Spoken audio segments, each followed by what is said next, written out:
জুলুসে ঈদে মিলাদুন নবী, বিশ্ব নবীর জন্মদিন পালন করে একটা দল বিরিয়ানি খাওয়ার মাধ্যমে আসে না নাই?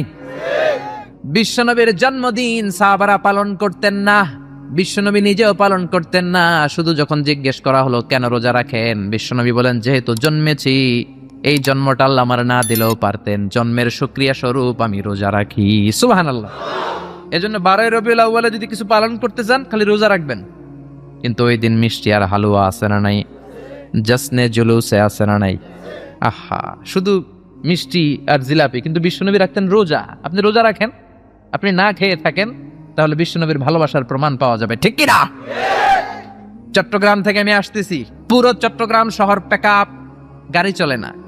এদের যোহর নামাজ কই, এদের আসরের নামাজ কই, এদের ইবাদত কই? কিচ্ছু নাই, শুধু আছে মিছিল আর জিলাপি। আছে না নাই? আছে না নাই? আছে না নাই? এজন্য এই নবী এমন নবী যে নবীরে বাদ দিলে সিয়াম বোঝা যায় না, এই নবীরে বাদ দিলে হজ বোঝা যায় না। কারণ বিশ্বনবী আমাদেরকে হজ করে শিখিয়েছেন। বিশ্বনবী জীবনে হজ করেছে একটা, উমরা করেছে 4টা। বিশ্বনবী যদি হজ করে না দেখাইতো, আমরা হাজির হইতে পারতাম? যারা বলেন পারতাম? এজন্য এই নবীরে বাদ দিলে কিচ্ছু বোঝা যায় না, নবীরে বাদ দিলে কোরআন বোঝা যায় না। এই জন্য এই নবীরে ভালোবাসা আমাদের অন্তরে আছে না নাই? আর এই নবীরে যারা গালি দেয় তাদের জন্য আমাদের লাঠি আছে না নাই? আমাদের মিছিল আছে না নাই? আমাদের রক্ত চক্ষু আছে না নাই? ময়দানে আমাদের শক্ত অবস্থান আছে না নাই? এজন্য নবীর বিরুদ্ধাচারণ যদি করে তার সাথে কোনো আপোষ চলবে? আপনি তার বিরুদ্ধে যাবেন, বিবৃতিতে যাবেন, কথা বলবেন, ময়দানে নামবেন, দরকারে হলে রক্ত দিয়ে হলেও নবীর সম্মান বাঁচাবেন, ঠিক কিনা? বিশ্বনবীর গালি দেয়, বিশ্বনবীর বিরুদ্ধে পেজ বানায়, ব্লগে লেখে, বিশ্বনবীর পারিবারিক জীবন নিয়ে কথা বলে, এগুলো পিতৃ পরিচয়হীন জারদ সন্তান, এগুলো জাহান্নামের নরকীট, এগুলো মানুষ নামের পশু। চিল্লায় বলেন ঠিক কিনা? কয়েকটা জায়গায় আমরা বলো দুর্বল। কোরআনের গালি দিলে আমাদের সহ্য হয় না, নবীরে গালি দিলে সহ্য হয় না। নবীরে গালি দিলে আমাদের কলিজায় আগুন লাগে কি লাগে না? লাগে কি লাগে না? কার কার লাগে? দোহা উঁচু করে আল্লাহর দেখাও।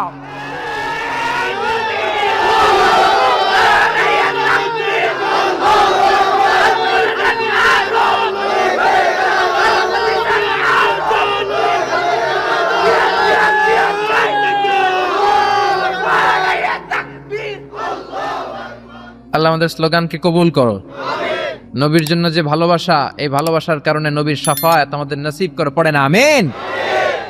সূরা ফাতিহার 29 নম্বর আয়াতে আল্লাহ বললেন, মুহাম্মাদুর রাসূলুল্লাহি ওয়াল্লাযীনা মাআহু আশিদ্দাউ আলাল কুফফারি রুহামাউ বাইনাহুম।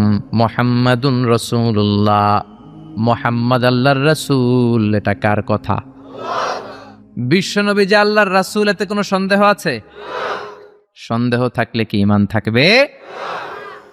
তিনি হলেন আল্লাহর রাসূল। বিশ্বনবী নিজেকে রাসূল বলে পরিচয় দিতেন। বিশ্বনবী বলতেন না আমি বাতিলের আতঙ্ক, বিশ্বনবী বলতেন না আমি সারা বিশ্বে আলোড়ন সৃষ্টিকারী, বিশ্বনবী বলতেন আমি রাসূলুল্লাহ। আমি কি? সুন্দর লাগে না নামটা? রাসূলুল্লাহ। আবার বিশ্বনবী নিজেকে আব্দ বলে পরিচয় দিতেন, মানে গোলাম। বিশ্বনবী গোটা বিশ্বের সবচেয়ে অ্যামেজিং পার্সোনালিটি, অ্যামেজিং ক্যারেক্টারিস্টিক্স। বিশ্বনবীর চাইতে সেরা, বিশ্বনবীর চাইতে মহান মানুষ পৃথিবীতে দ্বিতীয়টা আছে নাকি? তারপরও বিশ্বনবী নিজেকে বলতেন ইন্নী আব্দুল্লাহ, আমি হলাম আল্লাহর গোলাম। গোলাম বলতে পছন্দ করতেন, নিজেকে ছোট করতে পছন্দ করতেন।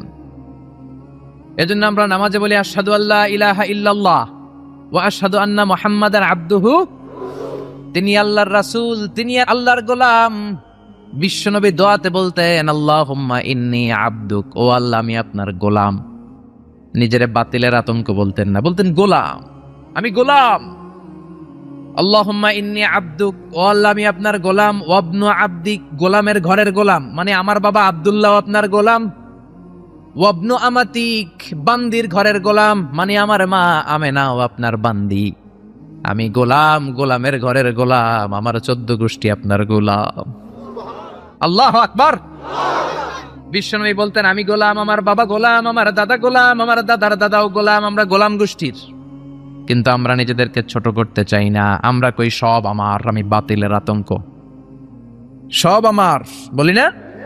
কিন্তু বিশ্বনবী বলতেন না আল্লাহ আমি আপনার গোলাম, আর বলতেন আল্লাহ আমারে আপনি ছোট বানান আমার চোখে, বড় বানান মানুষের চোখে। সুবহানাল্লাহ। আল্লাহুম্মা জাআলনি শাকুরা ওয়া জাআলনি সাবুরা ওয়া জাআলনি ফি আইনি সাগীরা ওয়া ফি আয়ুনিন নাসি কাবীরা। ও আল্লাহ আপনি আমারে শুকরগুজার বানান, ধৈর্য ধারণকারী বানান, আমার চোখে আপনি আমারে ছোট বানান, মানুষের চোখে আপনি আমারে বড় বানান। সুবহানাল্লাহ। বাড়িতে যেয়ে বলেন সুবহানাল্লাহ। আওয়াজ করে বলতে কি কষ্ট হচ্ছে? পড়েন সুবহানাল্লাহ। নিজেকে ছোট করতেন। কেমন নবী তিনি, কেমন রাসূল, শুধু রাসূল নন, রাসূলদেরও রাসূল। আল্লাহু আকবার। মা কানা মুহাম্মাদুন আবা আহাদিম মির রিজালিকুম ওয়ালাকির রাসূলুল্লাহি ওয়া খাতামান নাবিয়্যিন। তিনি শুধু রাসূল নন, খাতামুন নাবিয়্যিন। নবী আসার যে চেইন, যে সিলসিলা, এটাকে আল্লাহ বিশ্বনবীর মাধ্যমে সিলগালা করে দিয়েছেন। আর কোন নবী নাই, জোরে কোন সুবহানাল্লাহ। তিনি শ্রেষ্ঠ নবী, নবীদেরও নবী। তিনি এমন নবী যিনি হ্যাঁ বললে শরীয়তের সবকিছু হালাল হয়ে যায়, তিনি না বললে সব হারাম হয়ে যায়। তিনি আঙ্গুল তুললে পূর্ণিমার চাঁদ দুই ভাগ হয়ে যায়। তিনি জমিন থেকে পা তুললে আল্লাহর আরশে মেরাজে চলে যায়। বিশ্বনবী যদি কয় হ্যাঁ করো করো, করতে পারবা, ওটা হালাল। কারণ কোনটা হালাল কোনটা হারাম এটা আমাদেরকে বিশ্বনবী শিখিয়েছে, ঠিক কি না? বিশ্বনবী যদি বলে না না না এটা করা যাবে না, তাইলে হারাম। হ্যাঁ বললে হালাল, না বললে হারাম, ঠিক কি না? আঙ্গুল তুললে চাঁদ দুই ভাগ হয়, পা যদি জমিন থেকে উপরে উঠায় আল্লাহর আরশে মেরাজে নিয়ে যায় কে? এজন্যই নবীরে ভালোবাসতে হবে জীবনের চাইতেও বেশি। এই নবীকে ভালোবাসতে হবে বিবির চাইতেও বেশি। এই নবীরে ভালোবাসতে হবে দলের চাইতেও বেশি। এই নবীরে ভালোবাসতে হবে নেত্রীর চাইতেও বেশি, ঠিক কিনা? নেতার চেয়েও বেশি, নেত্রীর চেয়েও বেশি, নিজের জানের চেয়েও যদি বিশ্বনবীরে বেশি ভালোবাসা না যায়, মুমিন হওয়া যাবে? এ নবীরে বাদ দিলে কোরআন বোঝা যায় না, যায়? কারণ কোরআন এই নবীর উপরই তো আল্লাহ নাজিল করছে, ঠিক কিনা? এই নবীকে বাদ দিলে হাদিস বোঝা যায় না, কারণ হাদিস তো এই নবীরই কথা। এ নবীরে বাদ দিলে সালাত বোঝা যায় না, কারণ সালাত আমরা শিখেছি নবীর কাছ থেকে। নবী বলেছেন সল্লু কামা রাআইতুমুনি উসাল্লি। আমি নবীরে যেমনি নামাজ পড়তে দেখো তোমরাও তেমনি নামাজে পড়ো। এ নবীকে বাদ দিলে সিয়াম বোঝা যায় না, কারণ সিয়াম এই নবীর কাছ থেকে শিখেছি। নবীকে জিজ্ঞেস করা হলো নবী সোমবারে কেন আপনি রোজা রাখেন? প্রতি সোমবারে তো কিছু খাইতে দেখি না। বিশ্বনবী বললেন ফিহি উলিদতু, সোমবারে আমি জন্মগ্রহণ করেছি, তাই রোজার মাধ্যমে আমি আমার বার্থডে পালন করি। আর আমগো বার্থডেতে কেক আছে না নাই? হ্যাপি বার্থডে টু ইউ আছে না নাই? দুম্মা চলে দুম আছে না নাই? এজন্য এই নবী এমন নবী যারে বাদ দিলে কোরআন বোঝা যায় না, হাদিস বোঝা যায় না, নামাজ বোঝা যায় না, রোজা বোঝা যায় না। জোরে বলেন ঠিক কি না? আমাদের নবী এমন নবী যেই নবীর আগমন বার্তা দেওয়ার জন্য আল্লাহ আরেকজন নবীকে দুনিয়ায় পাঠিয়েছে। ঈসা আলাইহিস সালামকে আল্লাহ শুধু পাঠাইছে যে তুমি দুনিয়াতে যায় বলো সর্বশ্রেষ্ঠ একজন নবী আসতেছে। জোরে করে আল্লাহু আকবার। বিশ্ব নবীর আগমনের জন্য একজন নবী পাঠান আল্লাহ, এমন নবী যেই নবীর সুসংবাদ দিতে আরেকজন নবী দুনিয়ায় আসে। আল্লাহু আকবার। আমার নবী এমন নবী যিনি তার জীবনে কোন জিনিস বাস্তবায়িত না করে সাহাবীদেরকে ওই কাজ কোনোদিন করতে বলেন নাই। আগে নিজের জীবনে করেছেন, তারপরে অন্যদের বলেছেন। সুবহানাল্লাহ। এক সাহাবী বলল নবী আমার ছেলে মিষ্টি খায়, বেশি মিষ্টি খায়, এত মিষ্টি কিনে দেওয়ার টাকা আমার নাই, আপনি ছেলেরে নসিহত করেন। বিশ্বনবী বললেন বাবু তুমি কি বেশি মিষ্টি খাও? ছেলেটি বলল জি নবী খাই। বিশ্বনবী বললেন যাও আগামী সপ্তাহে তোমার বাবাকে নিয়ে আবার আমার কাছে এসো। বিশ্বনবী পরের সপ্তাহে ছেলেরে বললেন ও ছেলে মিষ্টি বেশি খেও না, এত বেশি মিষ্টি খাওয়ার টাকা দেওয়ার টাকা তোমার বাবার নাই, কম কম খাবা, তাহলে তোমার বাবার উপর ইহসান হবে। ছেলের বাবা বলল নবী এই কথা তো গত সপ্তাহে বলতে পারতেন। বিশ্বনবী বললেন কেমন করে বলি, কারণ আমি নবী তো মিষ্টি পছন্দ করি। এক সপ্তাহের ব্যবধানে নিজের অভ্যাসটাকে পাল্টালাম, মিষ্টি কম কম খাওয়া শুরু করলাম। আগে নিজে আমল করলাম, তারপরে তোমার ছেলেরে বললাম। সুবহানাল্লাহ। বাড়িতে যে কি রহমতের নবী, কি বরকতের নবী, নিজে কিছু আমল না করে অন্যরে বলতেনই না। সুবহানাল্লাহ। বিশ্বনবী মসজিদে নববীতে প্রবেশ করলেন, এক সাহাবী বলে আদম হলো সফিউল্লাহ, আরেক সাহাবী বলে আমার কাছে অবাক লাগে মুসা হলো কালিমুল্লাহ, মুসার সাথে আল্লাহ সরাসরি কথা বলতেন। আরেক সাহাবী বললেন ইব্রাহিম হলো খলিলুল্লাহ। বিশ্বনবী সবগুলো শুনলেন। বিশ্বনবী এবার মসজিদে নববীতে ঢুকে বললেন, তোমাদের কথা আমি শুনেছি, তোমরা ঠিকই বলেছ। আদম নবী সফিউল্লাহ, মুসা হলো কালিমুল্লাহ, ইব্রাহিম হলো খলিলুল্লাহ, আর জানো নাকি আমি হলাম হাবিবুল্লাহ। খলিল মানে আল্লাহর বন্ধু, হাবিব মানেও বন্ধু, কিন্তু খলিল হচ্ছে এমন বন্ধু যে বন্ধু আল্লাহরে খুশি করার জন্য কাজ করে, আর হাবিব হলো এমন বন্ধু যারা খুশি করার জন্য আল্লাহ নিজেই কাজ করে।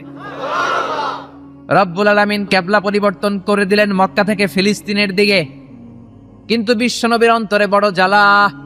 আমার বংশের গোড়া যেখানে ইসমাইল নবী ইব্রাহিম নবী ছিলেন, ওই কাবার দিকে মক্কার দিকে যদি আমার কিবলা ঘুরিয়ে দেয়া হয় কতই না ভালো হতো। বিশ্বনবী মক্কার দিকে হয়ে নামাজ পড়তে পারেন না, কারণ আল্লাহ কিবলা চেঞ্জ করে বাইতুল মাকদাসে নিয়েছেন।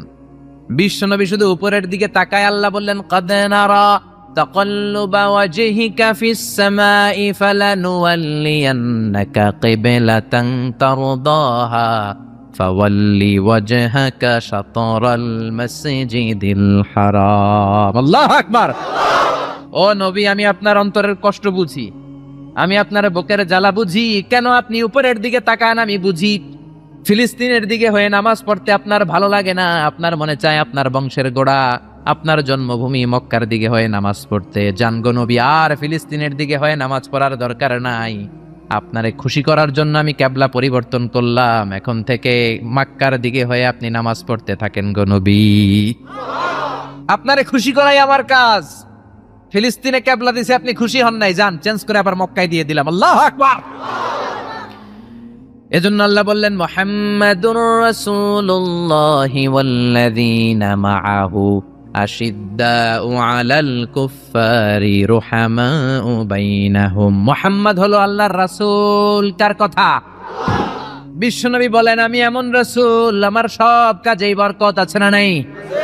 বিশ্বনবী সাহাবীদের সাথে বিনোদন করতেন, সাহাবীদের সাথে রসিকতা করতেন, কিন্তু সেটা ছিল সুস্থ বিনোদন। কি বিনোদন?